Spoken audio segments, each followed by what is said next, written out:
Te adoramos, Señor.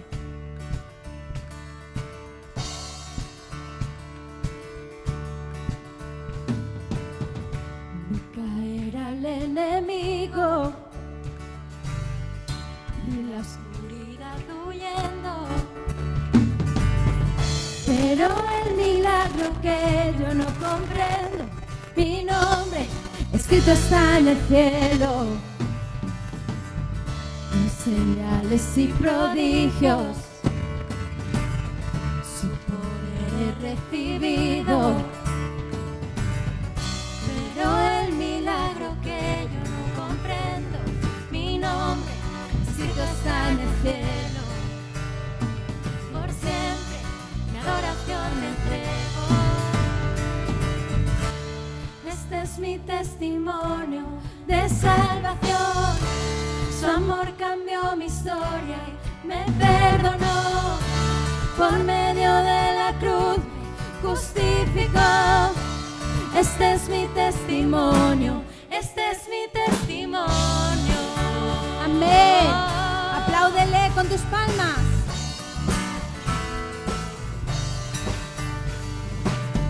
Vengan ante Él sus hijos, por su sangre somos limpios. Hoy cantamos al Espíritu, Hijo y Padre. Mi Dios cumple su palabra. Mi Dios cumple su palabra. Oh, este es mi testimonio de salvación. Su amor cambió mi historia, me perdonó. Por medio de la cruz me justificó. Este es mi testimonio, este es mi testimonio.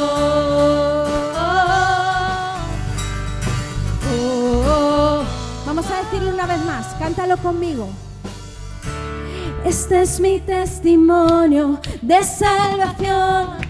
Su amor cambió mi historia, me perdonó. Por medio de la cruz me justificó. Y dilo bien fuerte. Este es mi testimonio, este es mi testimonio. Lo declaramos. Oh, oh, oh. Gracias, Señor.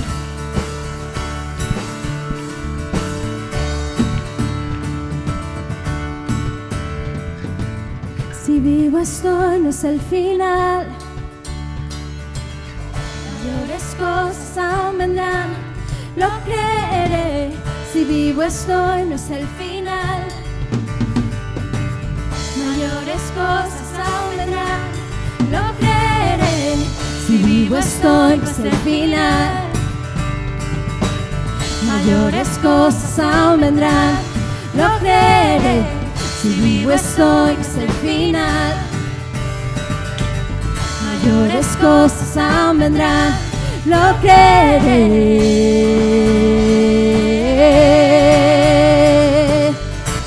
Este es mi testimonio de salvación.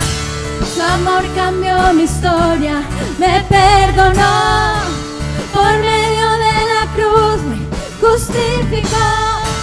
Este es mi testimonio, este es mi soy. Este es mi testimonio de salvación. Su amor cambió mi historia, me perdonó. Por medio de la cruz justificó. Este es mi testimonio, este es mi testimonio.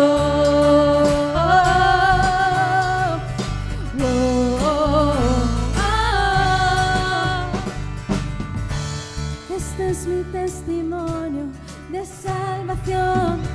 Su amor cambió mi historia, me perdonó. Por medio de la cruz me justificó. Este es mi testimonio, que vivo estoy. Este es mi testimonio de salvación. Su amor cambió mi historia, me perdonó. Por medio de la cruz justificó. Este es mi testimonio, este es mi testimonio.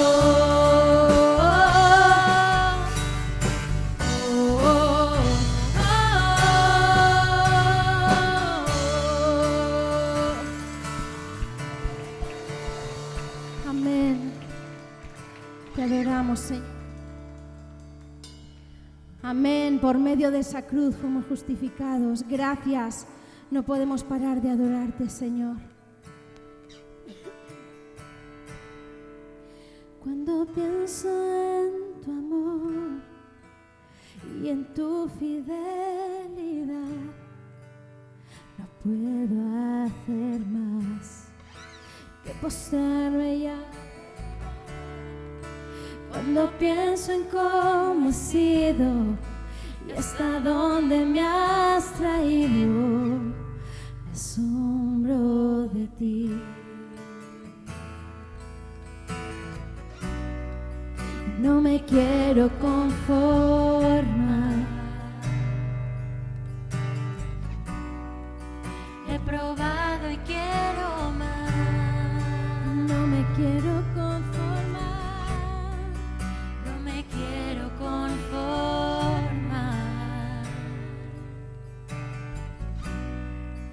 He probado y quiero más. Quiero enamorarme más de ti. Enséñame a amarte y a vivir conforme a tu justicia y tu verdad. Con mi vida quiero adorar, con todo lo que tengo y lo que soy. Todo lo que he sido te lo doy. Que mi vida sea para ti como un perfume a tus pies.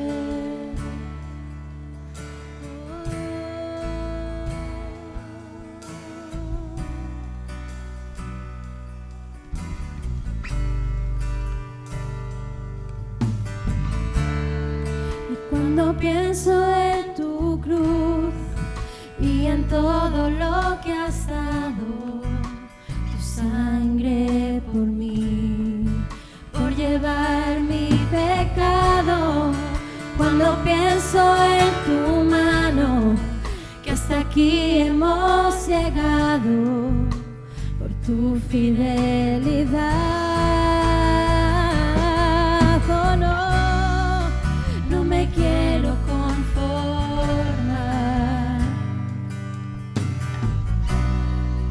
He probado y quiero más. No me quiero conformar. No me quiero conformar. Quiero más, yo quiero más. He probado y quiero más.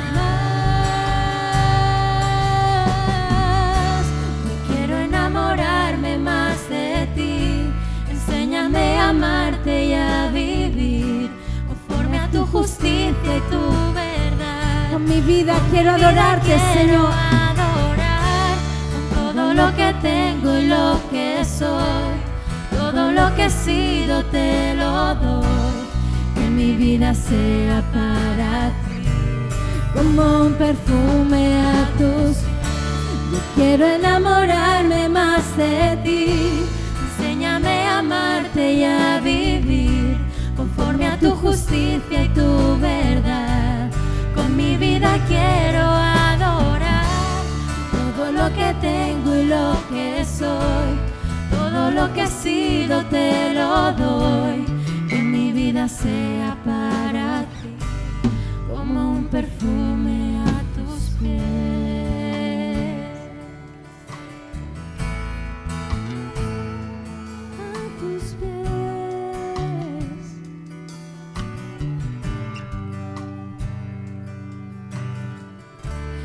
Quiero enamorarme más de ti. Enséñame a amarte y a vivir conforme a tu justicia y tu verdad. Con mi vida quiero adorar con todo lo que tengo y lo que soy. Todo lo que he sido te lo doy. Que mi vida sea para ti como un perfume a tus pies. Tus pies, quiero más y más, mi Señor, aquí estoy, aquí estoy.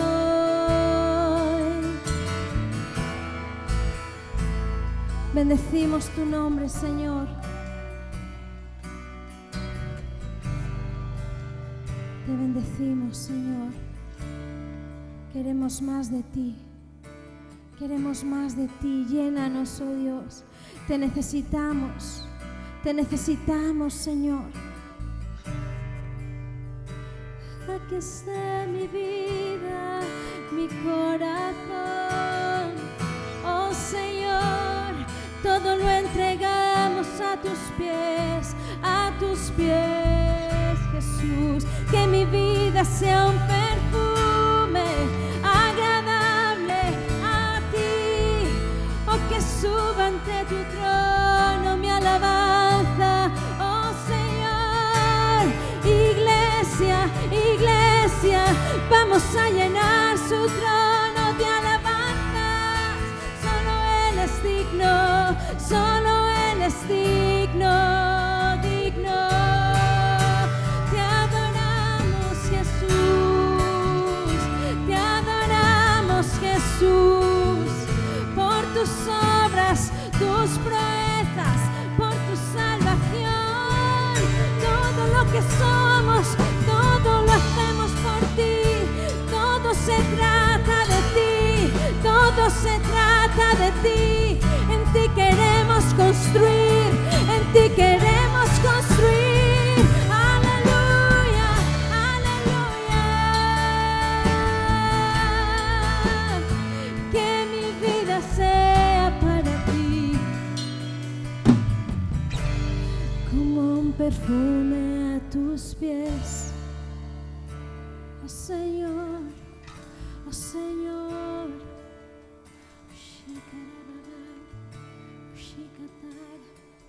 Levanta tu voz, iglesia. Eterno y sublime Rey, el cielo no te puede contener. Habitas en lo alto, Dios. La tierra es el estrado de tus pies. Vamos a proclamar su grandeza. Amén. Eterno y sublime Rey, el cielo no puede contenerte, Señor. El cielo no te puede contener. Habitas en lo alto, Dios. La tierra es el estrado de tus pies. ¿Cómo construir una habitación, un mejor lugar en donde puedas descansar?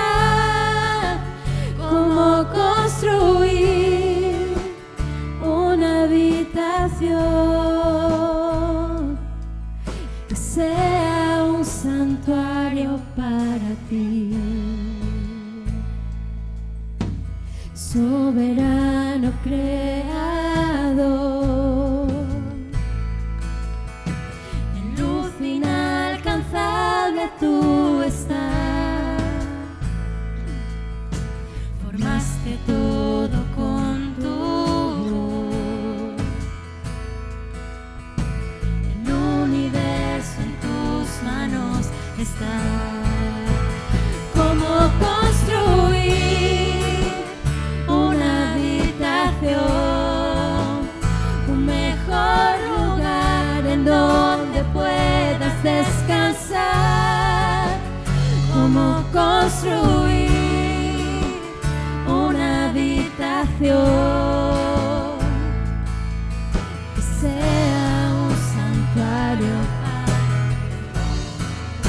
¿Y cómo construir una habitación, un mejor lugar en donde puedas descansar? ¿Cómo construir una habitación que sea un santuario para ti? Cántalo conmigo. En pie vivas escogiste habitar. En débiles hombres tu gloria mostrar. Edificamos en la piedra angular. Somos tu iglesia, tu hogar. Y una vez más, amén. En piedras vivas escogiste habitar. En débiles hombres tu gloria mostrar. Edificamos en la piedra angular. Somos tu iglesia, tu hogar. Vamos a construir una habitación, un mejor lugar en donde puedas descansar. Vamos a construir una habitación que sea un santuario para ti. Vamos a construir una habitación, un mejor lugar en donde puedas descansar. Vamos a construir una habitación que sea un santuario para ti. Vamos a construir una habitación, un mejor lugar en donde puedas descansar. Vamos a construir una habitación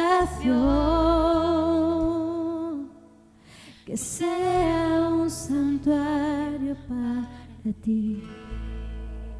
¿Qué te parece si levantas tus manos y dices: Señor, yo quiero construir en mi vida una habitación que sea un santuario para ti? Yo quiero ser digna de ser llamada a ser templo de Dios. Somos templo, somos su templo, somos su iglesia. Yo quiero construir una habitación, un mejor lugar en donde puedas descansar. Yo quiero construir una habitación que sea un santuario para ti.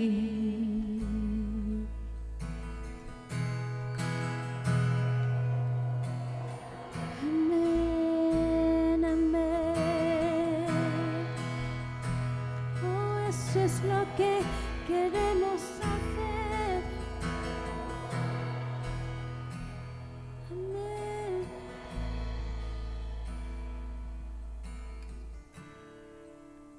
Queremos ser, Señor. Ayúdanos a edificar ese lugar, oh Dios, que sea de consuelo para todo aquel que te necesita. Ayúdanos a cubrir las vergüenzas los unos de los otros. Ayúdanos a levantar las manos de todo aquel que entre por esa puerta. Esa es la iglesia que queremos edificar, Señor. Una iglesia que sane la herida de la sociedad, de la humanidad. Queremos construir, Señor. Queremos edificar, oh Dios. Oh, llénanos, Señor. Santifícanos, oh Dios. Santifícanos, Señor. Queremos ser un santuario para ti.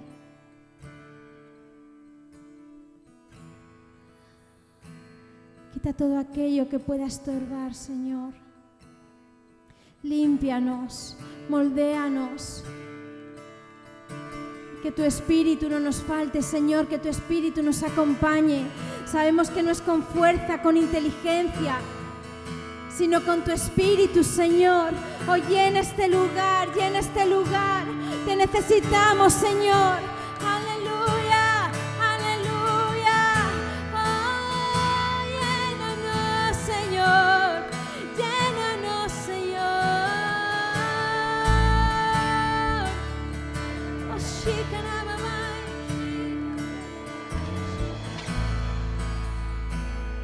Jesús, vamos a construir una habitación,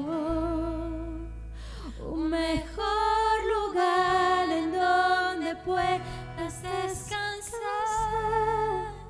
Vamos a construir una habitación que sea un santuario para ti. Seremos un santuario para ti.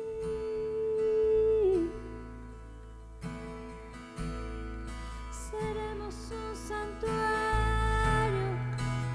santuario para ti.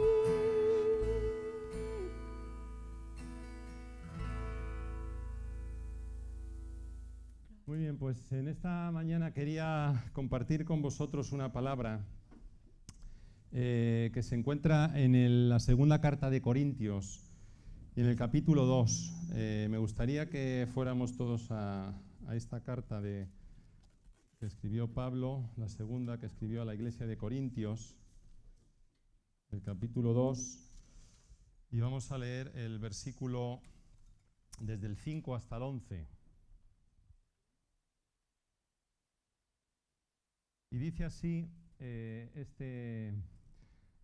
este texto, dice Pablo, titulado Pablo perdona al ofensor, dice: pero si alguno me ha causado tristeza, no me la ha causado a mí solo, sino en cierto modo, por no exagerar, a todos vosotros. Le basta a tal persona esta reprensión hecha por muchos. Así que, al contrario, vosotros más bien debéis perdonarle y consolarle, para que no sea consumido en demasiada tristeza.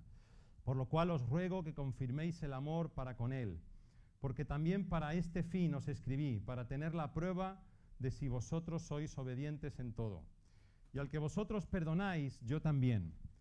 Porque también yo lo que he perdonado, si algo he perdonado, por vosotros lo he hecho en presencia de Cristo, para que Satanás no gane ventaja alguna sobre nosotros, pues no ignoramos sus maquinaciones.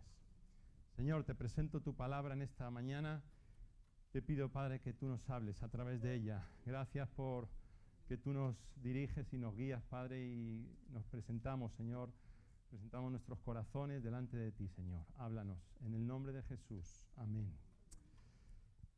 La palabra de Dios a través del apóstol Pablo nos da a entender que no debemos ignorar las maquinaciones, dice, de nuestro enemigo.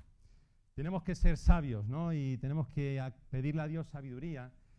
Y es bueno pensar antes de actuar, porque muchas veces somos demasiado rápidos en actuar y no pensamos, ¿no? Y a veces cosas que no tienen importancia pueden acabar causando mucho daño.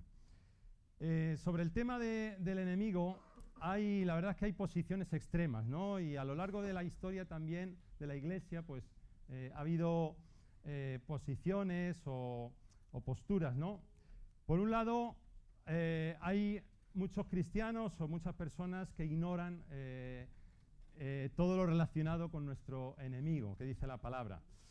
Y hay otros que viven un poco obsesionados. Decía C.S. Lewis una frase, decía que al respecto de este tema, que el diablo se alegra por igual con cualquiera de estas dos posiciones extremas: negar su existencia o vivir obsesionados por él. No podemos ver al diablo en toda circunstancia, ¿no? Adversa, o no podemos echarle la culpa de todo, ¿no? Lo que nos sucede o todo lo que pasa, de todas las catástrofes y todo el mal. Pero tampoco podemos negar su existencia y tampoco podemos ignorar, gracias Tony, tampoco podemos ignorar sus maquinaciones, porque lo dice la palabra, ¿no? Pablo afirma que no ignoramos sus maquinaciones, para que Satanás no gane ventaja. Hace muy poquito, hace una semana, se celebraba una fiesta que los que ya somos mayores, los que sois todavía mayores, antes ni existía, ¿no? Existía la versión católica, ¿no? Pero ahora ya en unos años, en poquitos años, porque yo recuerdo en mi centro de trabajo, que ya llegué hace 12 años, pues no celebrábamos esta fiesta de Halloween, pero ahora, pues en poquitos años, 5, 6, 7 años, ya es algo metido en la cultura cuando es una fiesta que viene de Estados Unidos, ¿no? Que tiene su origen donde ya sabemos, ¿no? Y que en la que pues el enemigo, el diablo, es un personaje en el que explícitamente pues se expresa, ¿no? y se le da propaganda, ¿no? en esta fiesta. Aunque no solo el 31 se celebra Halloween, también, como hemos visto y como sabemos, celebramos el Día de la Reforma, ¿no? Que a veces pasa desapercibido. Y para los que estamos en Aranjuez, curiosamente, el día 31 de octubre se celebró el primer culto de la Iglesia Evangélica. El otro día revisaba un libro que escribía mi padre, y el 31 de octubre, el 30 de octubre, que fue sábado del año 76, o sea, ahora justo se ha cumplido 45 años, hubo un estudio bíblico en la calle del Carmen, y al día siguiente, domingo, que fue 31 de octubre de 1976, pues se celebró el primer culto en esta ciudad de Aranjuez, que era todavía más pequeña, ¿no? Quizás Mercedes que se pueda acordar, porque poco después en ese libro aparece Teófilo, y me imagino que tú estabas también allí, evidentemente. Así que ya han pasado 45 años de aquella reunión, aquella primera reunión, ¿no? Hay testimonios anteriores, ¿no? Y sabemos pero quizás a lo mejor el primer culto evangélico se celebró ese 31 de octubre. Satanás emplea todo tipo de estratagemas para apartar a las almas de la verdad y para hacernos daño y engañarnos, ¿no? En la palabra de Dios aparecen varias de estas estrategias, ¿no? No voy a predicar sobre esto, no os preocupéis, pero dice en Lucas 22 que Jesús le dijo también el Señor: Simón, Simón, he aquí Satanás os ha pedido para zarandearos como a trigo, pero yo he rogado por ti, que tu fe no falte. Y tú, una vez vuelto, confirma a tus hermanos. Es decir, Satanás zarandea, da golpes espirituales de alguna forma para zarandear a los hijos de Dios, para zarandearnos, ¿no? y hacernos daño. Otra estrategia que hace es arrebatar la palabra sembrada. En la parábola de la semilla, ¿no? del sembrador, en Mateo 13, versículo 4, dice que el sembrador sembró junto al camino, ¿no? Y en el versículo 19 dice: y los de junto al camino son los que oyen, y luego viene el diablo y quita de su corazón la palabra, para que no crean y se salven. Es decir, el enemigo, otra de sus estrategias es arrebatar la palabra que es sembrada. La palabra de Dios, cuando es sembrada en los corazones, viene el enemigo y arrebata esa palabra. También hay otro texto muy conocido en Primera de Pedro, capítulo 5, versículo 8, que dice que el diablo ruge como un león, y ruge para aterrorizar, para dar miedo y para devorar si puede. Dice: sed sobrios y velad, porque vuestro adversario, el diablo, como león rugiente, anda alrededor buscando a quien devorar. Pero gracias que Jesucristo es el león de la tribu de Judá, que ruge más fuerte, y Él es el que ha vencido y vencerá. Amén. Pero el diablo también, como buen imitador y como quiere rugir como un león. Otra estrategia la tenemos en 2 Corintios, en este mismo libro en el que estamos, en el capítulo 11 y el versículo 14, donde dice: porque estos son falsos apóstoles, obreros fraudulentos, dice, que se disfrazan como apóstoles de Cristo. Y luego dice, y no es maravilla, porque el mismo Satanás se disfraza como ángel de luz. Así que otra estrategia que usa el enemigo es disfrazarse como un ángel de luz, y aparentemente parece que es bueno, pero es el diablo. Y él viene para robar, dice la palabra, para matar y para destruir. Como aquella fábula, ¿no?, del lobo que se disfrazaba de oveja para poder conseguir su objetivo. Así que también se disfraza como ángel para engañar. Y en 2 de Timoteo, capítulo 2 y versículo 26, dice que también utiliza lazos para atrapar. Dice el versículo 26 que con mansedumbre, 25, que con mansedumbre corrija a los que se oponen, por si quizás Dios les concede que se arrepientan para conocer la verdad y escapen del lazo del diablo, dice el versículo 26, en que están cautivos a voluntad de él. Así que también el diablo utiliza lazos, los que son cazadores o saben bien lo que es un lazo, ¿no?, para atrapar a sus presas. Así que son muchas estrategias que utiliza y que no debemos de desconocer. Y por último, el versículo que hemos leído es que maquina también. No ignoramos las maquinaciones. Maquinación, el diccionario lo define como proyecto o asechanza artificiosa y oculta dirigida regularmente a un mal fin.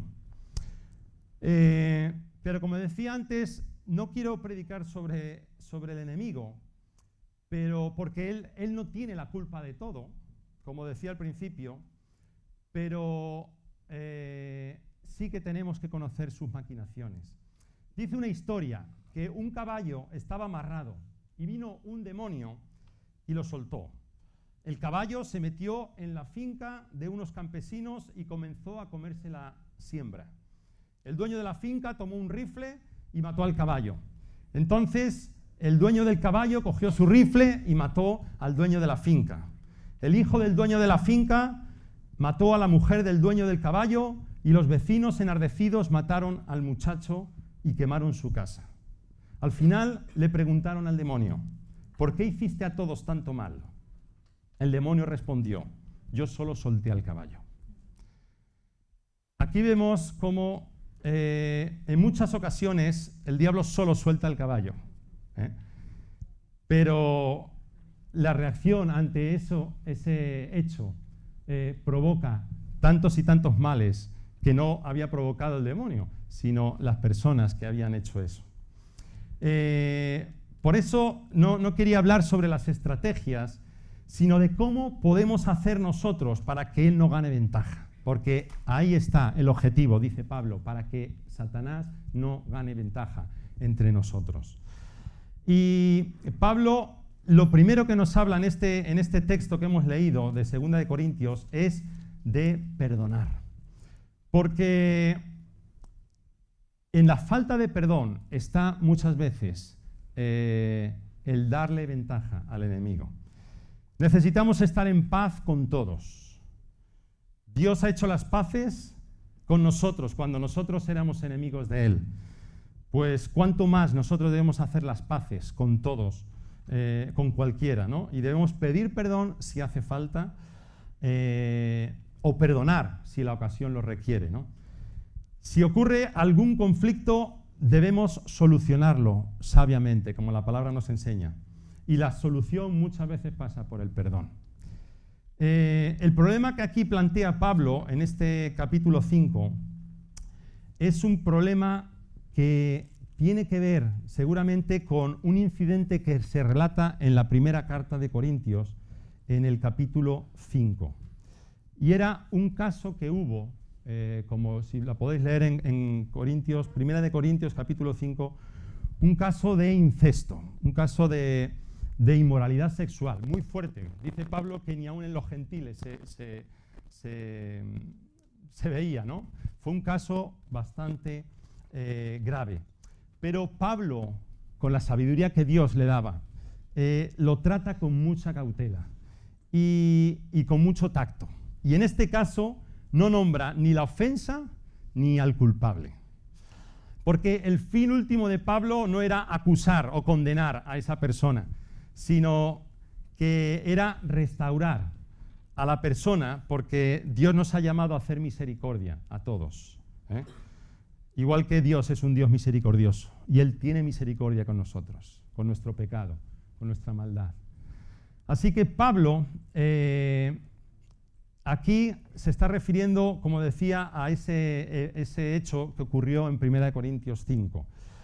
Y en Juan 3 leemos que Dios no envió a su Hijo a condenar al mundo, sino que vino para que el mundo sea salvo por Él. Jesús vino para salvar, no vino para condenar. El mundo ya está condenado por el pecado nuestro. Él vino para restaurar, para salvar.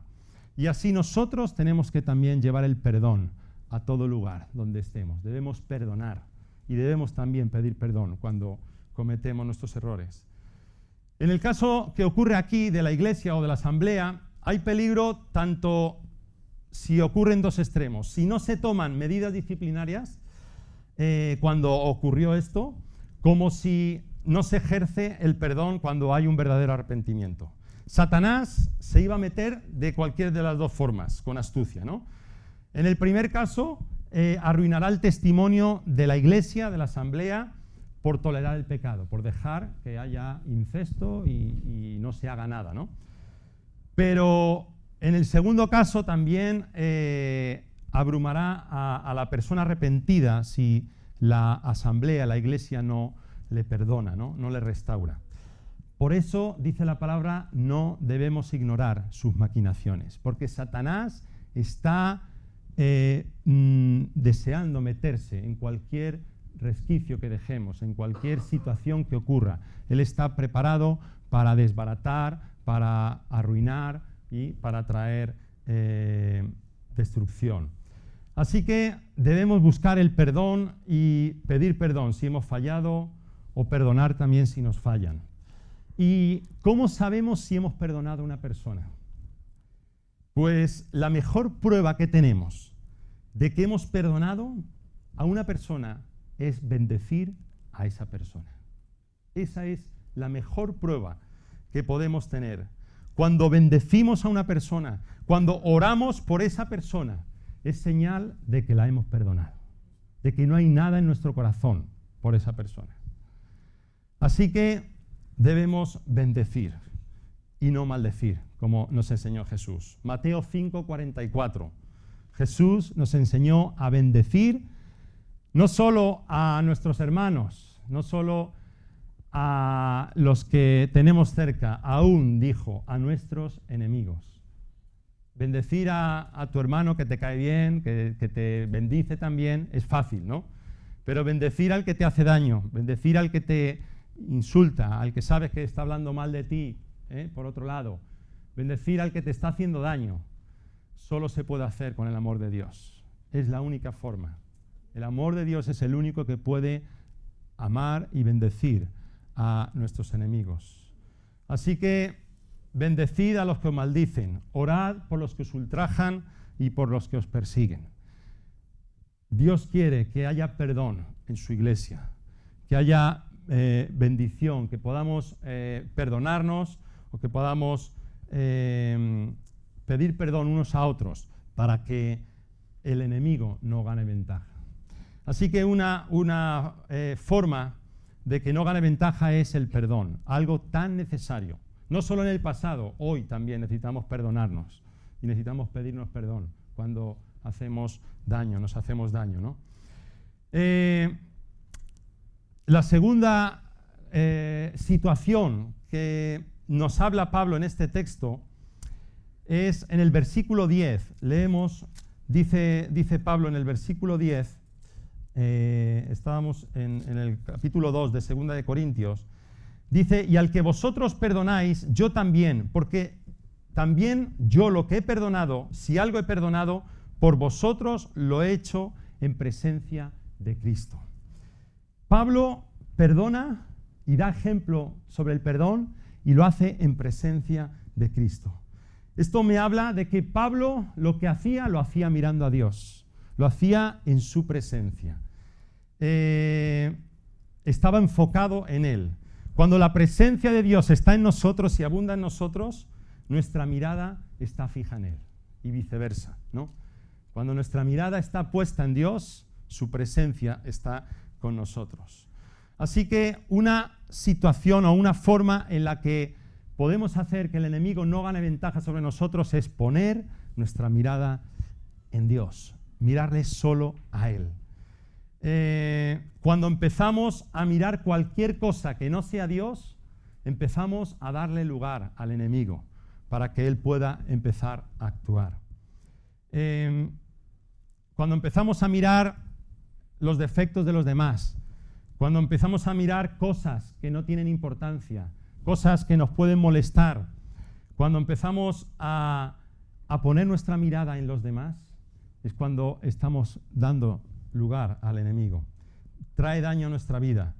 Así que debemos dejar de fijarnos en lo que no merece la pena y poner nuestra mirada en Él. En otra palabra, no distraernos. Hebreos 12:2, un texto que hemos leído muchas veces, ¿no? Que nos habla de poner nuestra mirada en Jesús. Dice, puestos los ojos. ¿En quién? En Jesús, el autor y el consumador de la fe, el cual por el gozo puesto delante de él sufrió la cruz, menospreciando el oprobio, y se sentó a la diestra del trono de Dios. Necesitamos poner nuestra mirada en Él. Es la única forma en la que Dios va a poder hacer su obra correctamente en nosotros. No pongamos nuestra mirada en las personas. Nuestra naturaleza humana es muy dada a poner nuestra mirada en los demás, ¿no? Bien sea para idolatrarlos, somos muy propensos a idolatrar a las personas, a ponerlas en altares, ¿no? Lo cual estamos fallando a Dios, cuando solo a Dios debemos adorar, ¿no? Pero a veces idolatramos a las personas y las ponemos en lugares donde no tienen que estar. O bien nos fijamos en las personas para idolatrarlas, o bien nos fijamos en las personas para lo contrario, para criticarlas, para machacarlas y para hundirlas, ¿no? Así que no debemos poner nuestra confianza y nuestra mirada en las personas. Tarde o temprano nos van a fallar. No pongáis la mirada en las personas. Yo soy el primero que voy a fallar si alguien pone la mirada en mí. Por eso, una cosa que he aprendido siempre desde joven es a poner la mirada en Dios, porque sé que Él nunca va a fallar. Las personas fallan. Y según vamos creciendo, ¿no? Con los años, las personas que son más mayores, te vas dando cuenta, ¿no? de que fallamos. Pero yo siempre digo, pero si es que yo soy el primero que fallo. No pongamos la mirada en los demás. Yo soy el primero que fallo. Por eso Jesús nos enseñó a no mirar la paja del ojo ajeno, sino a mirar la viga de nuestro ojo, ¿no? Porque somos dados enseguida a echar la culpa a los políticos, a los demás, a estos y a los otros, pero vamos a mirarnos a nosotros, vamos a mirar nuestra situación. Yo siempre digo, Dios no te va a juzgar por lo del otro, por lo de los demás, te va a juzgar por lo que tú hagas, por lo que tú haces con tu vida. Así que no pongamos la mirada en los demás, ni para idolatrarlos, como decía, ni para criticarlos. No alimentemos la crítica. Sabemos que la crítica ha hecho mucho daño en las iglesias, en tantos y tantos años que hemos vivido, aquí en Aranjuez y en tantos sitios, ¿no? Dios nos ha llamado para poner nuestra mirada en Él. Así que no solo decía poner nuestra mirada en Él en todo momento, cuando estamos en la iglesia, cuando alabamos a Dios, cuando alabamos a Dios, pon tu mirada en Él. No mires a los demás. Ahora se apaga la luz, pero esté la luz encendida o esté apagada, pon tu mirada en Dios. No te distraigas, no mires el móvil cuando estás alabando a Dios. No solo los jóvenes, también los mayores a veces podemos caer en distracciones. Concéntrate cuando estamos adorando, alabando a Dios. Puedes cerrar tus ojos o puedes tenerlos abiertos, porque Dios es espíritu. No le vamos a ver, pero sí, adórale en espíritu y en verdad. y concéntrate en Él. Dice Colosenses 3, si pues habéis resucitado con Cristo, buscad las cosas de arriba, donde está Cristo sentado a la diestra de Dios. Poned la mira en las cosas de arriba y no en las de la tierra. Así que pongamos nuestra mirada en Dios, porque si no, vamos a darle ventaja a nuestro enemigo. Y la tercera cosa que yo veo en este texto, que podemos darle ventaja al enemigo, o que podemos hacer no darle ventaja, es si nosotros hacemos lo que decía Pablo. El versículo 8, fíjate lo que dice. Dice, por lo cual os ruego que confirméis el amor para con Él. Amar a los demás. A eso nos ha llamado Dios, a servir y a preocuparnos por los demás. Somos servidores, no somos dueños unos de otros, somos servidores.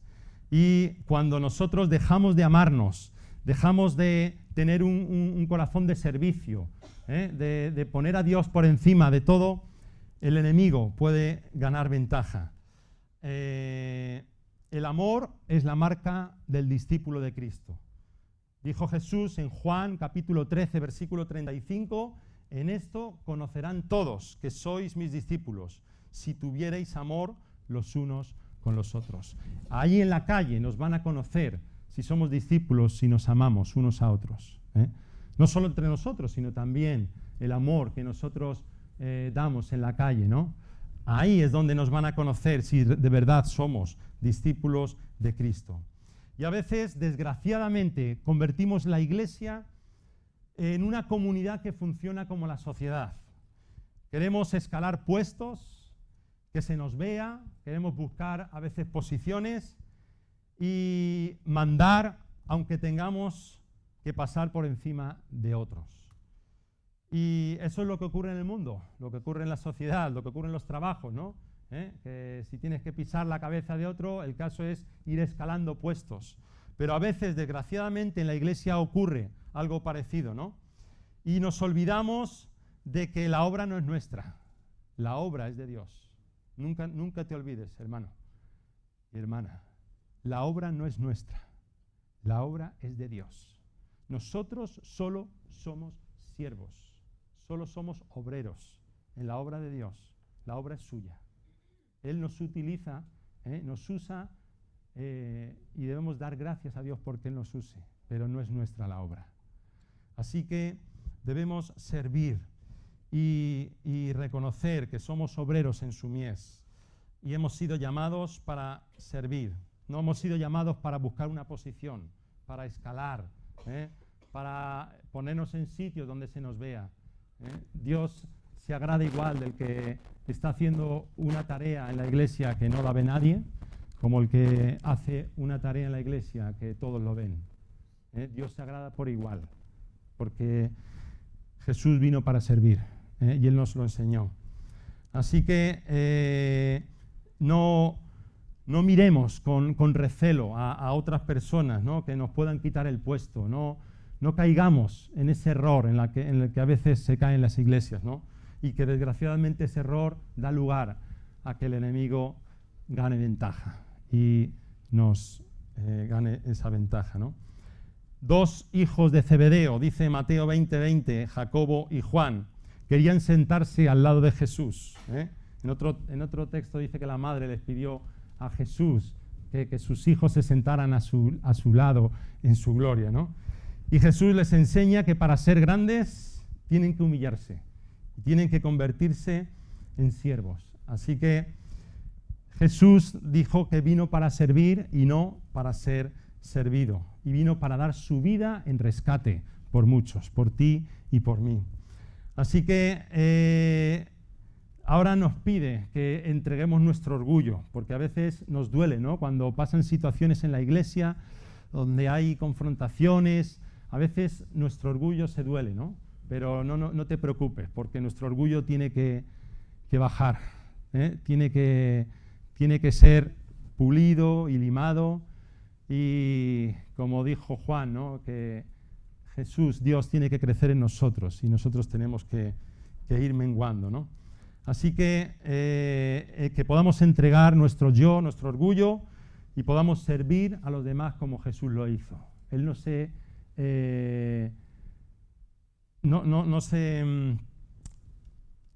escatimó, ¿no?, todo lo que él era, y cuando tuvo que limpiar los pies a sus discípulos, lo hizo, porque tenía que darnos una lección de servicio, ¿no? Así que podamos aprender de lo que Jesús hizo, y de esta forma no daremos pie al enemigo para que gane ventaja.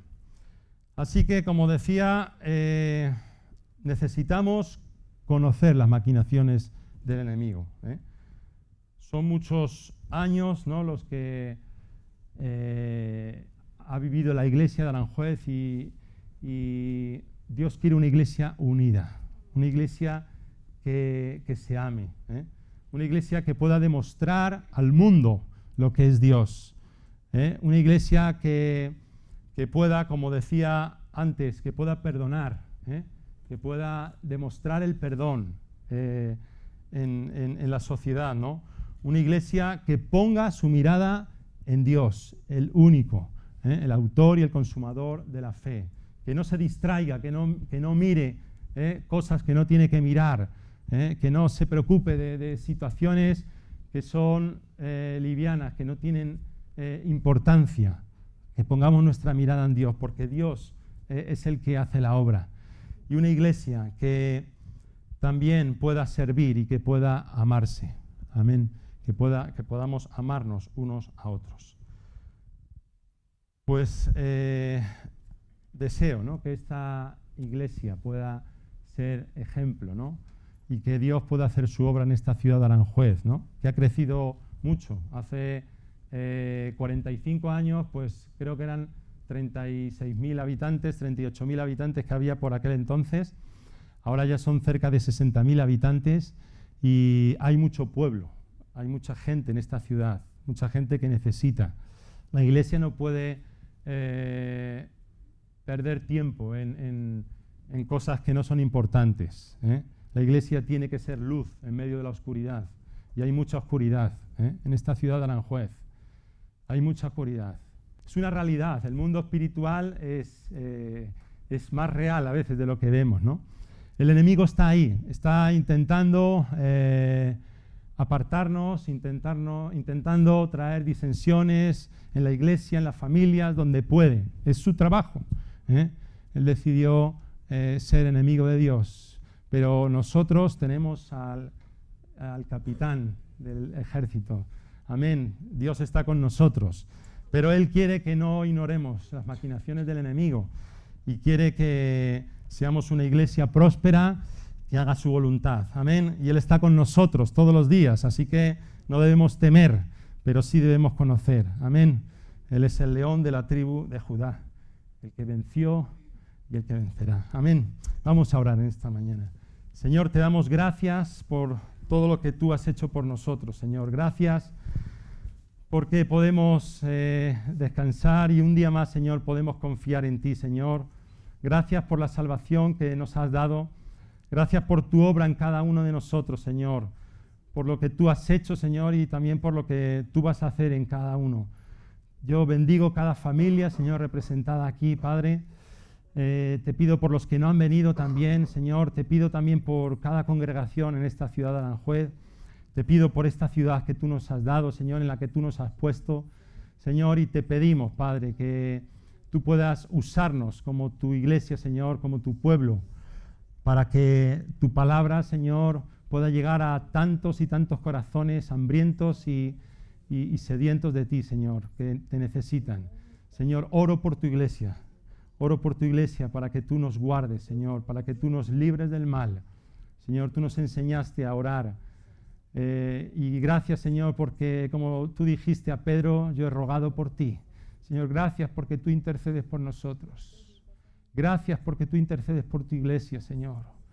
Gracias, Señor, porque tú eres nuestro protector, Señor, porque tú nos defiendes.